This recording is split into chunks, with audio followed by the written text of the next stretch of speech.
Hey everyone, it's Ben Hardy here, and in today's video, we're going to be comparing the Nissan Pathfinder Rock Creek to the Honda Pilot TrailSport to see who makes a better SUV. Before we get in this video, I want to give a huge shout out and thank you to the Ken Garff Honda here in downtown Salt Lake for giving me some time with the Pilot, and then to the Ken Garff Nissan here in Salt Lake for giving me some time with the Pathfinder. I'll include a link to both their websites in the description down below so you can check what they have. And by the way, both SUVs used in this video are currently available for sale.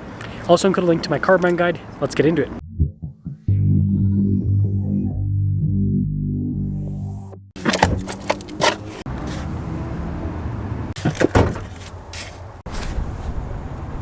Under the hood of the Pathfinder is a 3.5-liter V6 that goes through a 9-speed automatic transmission.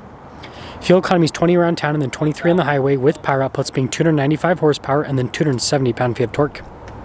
Now powering the Honda is also a 3.5-liter V6, but this goes through a 10-speed automatic transmission. Fuel economy is 18 around town and then 23 on the highway, with power outputs being 285 horsepower and then 262 pound-feet of torque.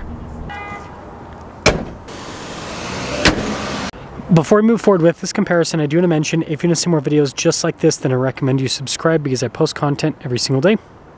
So starting with the Pathfinder, you can see this one's very green. It's an interesting color, especially in contrast to the white elements there on the front, including the logo. But you can see the grille's blacked out. Nissan's headlight design here is very interesting, to say the least. We do have fog lights there at the bottom with the Pathfinder. Popping over to the Pilot, it's more traditional with the design, boxier with the design, I would say. So, I mean, look at the headlights. For example, you can see the grille's all blacked out. We've got fog lights with the Honda as well. But yeah, let me know which front end you like better, Pathfinder or Pilot. Now this is fascinating. The tire and wheel setup is the same in terms of the sizing. 265/60/18, same thing with the Pilot.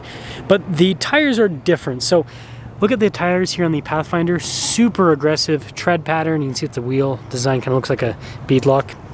Popping over to the Pilot, still all-terrain tires. It's not as aggressive as what you have with the Nissan. You can see with the wheel design. And then look at the fender flares here on the Pilot versus on the Pathfinder. And then that's the mirror cap's a little bit higher on the Pathfinder, funny enough.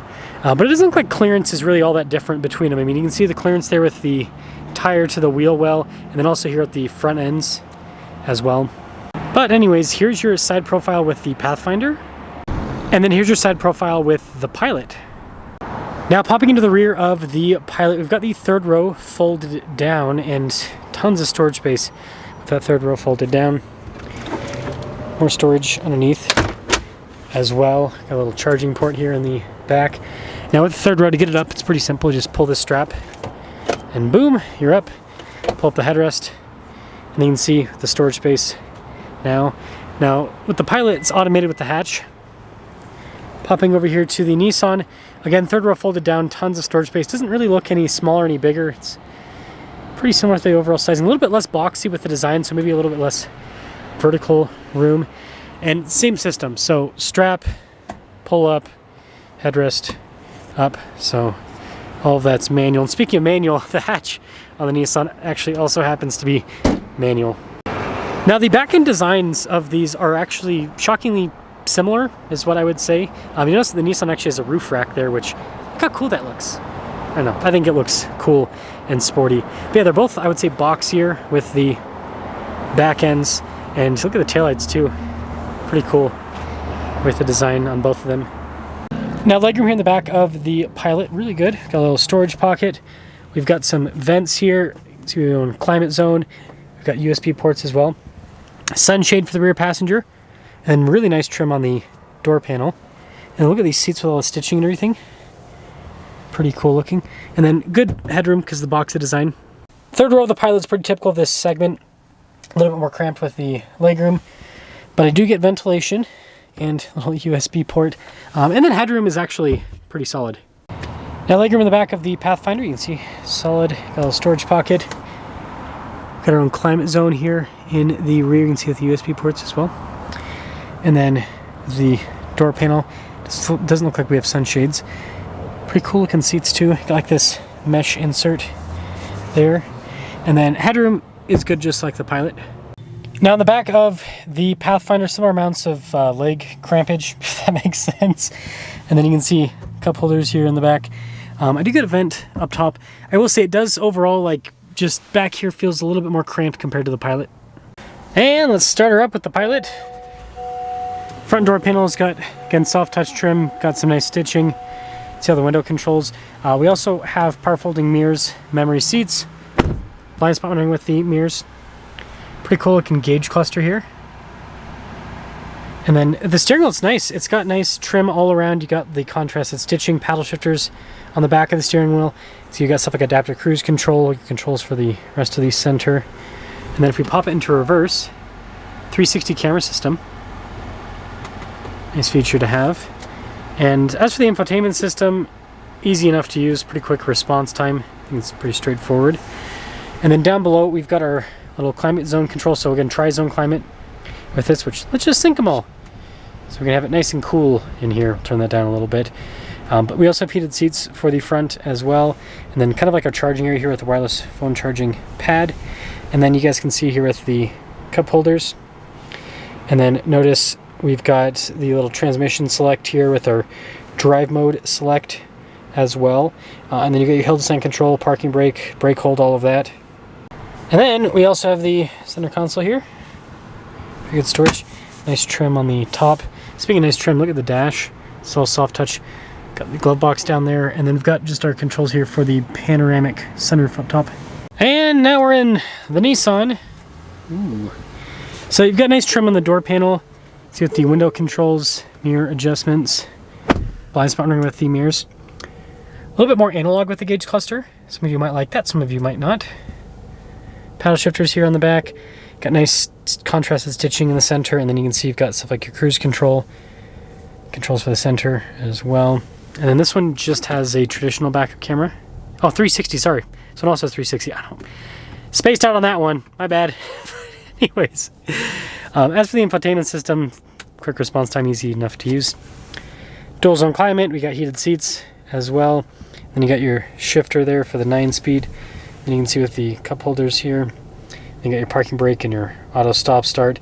And then this is pretty cool with the drive mode select, how it's like a dial. Rock Creek, going hard with the branding there. By the way, the front seats are the same as the back in terms of like the material use with like the leather on the outside and then the mesh on the center. Has a above glove box storage too, which is cool. And look at the dash. And then even this part is soft touch. And then no sunroof or anything like that. Now there is a bit of a price difference between these two. That sticker's for about $45,000, and then that sticker's for about $50,000. To be exact, that's almost $51,000, and then that's almost $46,000 after you add in all the options and everything.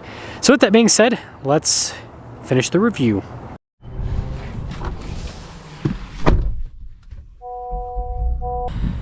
Well, we are going to start off in the Pilot, and then we will do the Pathfinder second with the driving.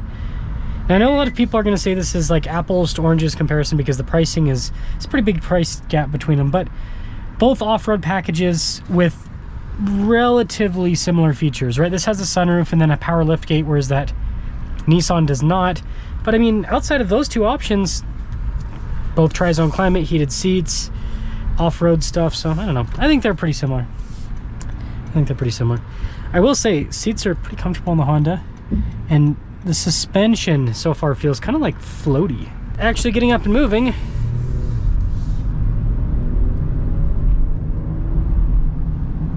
Yeah, suspension over the little bumps and everything, it's pretty well dampened. Be interesting to see how that Nissan compares.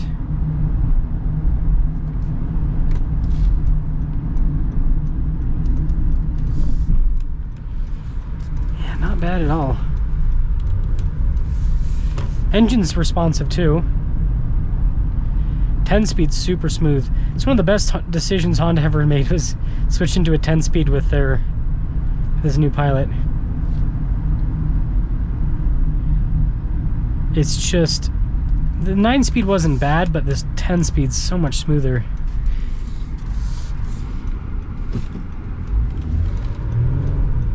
Yeah, just the responsiveness is great. So smooth too. Yeah, I love it. So overall, it drives really well. It's comfortable. I think the damping's good. The engine's responsive. And it's a V6, naturally aspirated. These are like the last two real family SUVs, right? Everything else is turbocharged, 4 cylinders now. Look at the Toyota Highlander. Look at just everything. Everything. But anyways, let's pop over into that Pathfinder.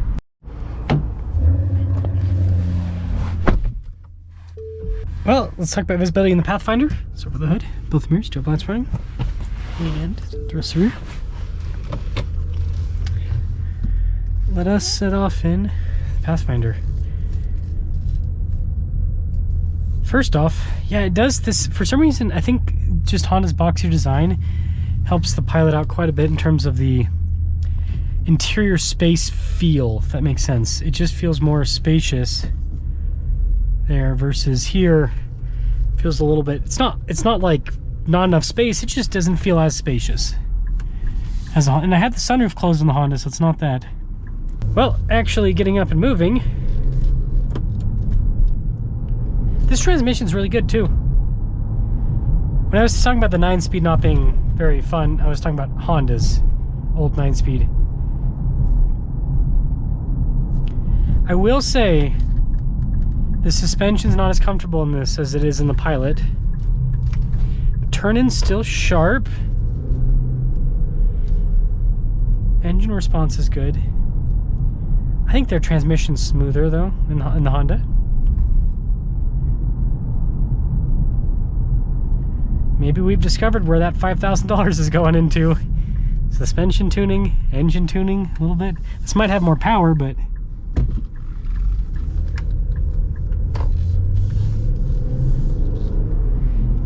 yeah, it's solid. It's solid.